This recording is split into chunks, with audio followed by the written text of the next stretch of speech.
I would say go for it, but I would say you've got to be very calculated in how you go for it.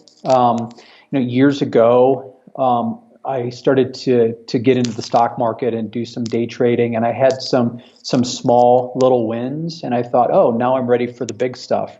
So I invested, 5 figures in a stock, and I lost it all. And so what I learned then was I may know some things, but I really have to hedge my risk in a very smart way. Maybe now that I'm older, I've got kids, those sorts of things. I'm trying to be wise in how I do that. But if you look at, you've got an idea and you think it might have some value and some benefit, you really have to see if there's a product market fit for it.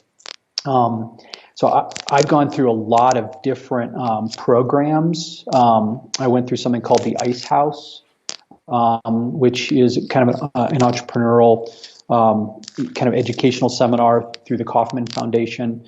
MIT has a great entrepreneurial track, which I went through as well. And I really spent my due diligence mapping out product market fit and then testing it. Right? The big thing with MIT they ask is, will the dogs eat the dog food? In other words, if I give you something, Lauren, and say, here, will you buy this? The proof test is if you open up your wallet and you gladly say, sure, I will exchange this, which I've worked very hard for that. Yeah. Right? And not just forcing you, right? Because, we all have friends, family, and fools, who think whatever we do is awesome. Right, but what happens when you get outside of that tier and you start asking people to buy? Will they buy? Right.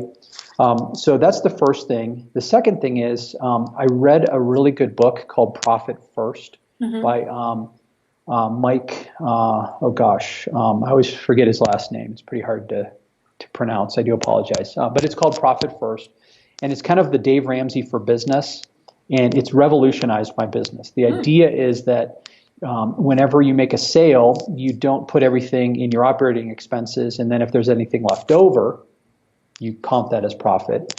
Instead, you take your profit off the top and your owner's compensation off the top, and then what's remaining, you kind of you force your business to live within those boundaries. Right? It's almost like having you've got a big dinner plate, but let's say you want to lose weight. So you go from a 10-inch round dinner plate to an 8-inch round dinner plate, right? And you just kind of learn how to operate with less food. But you get the benefit and the results that you're looking for.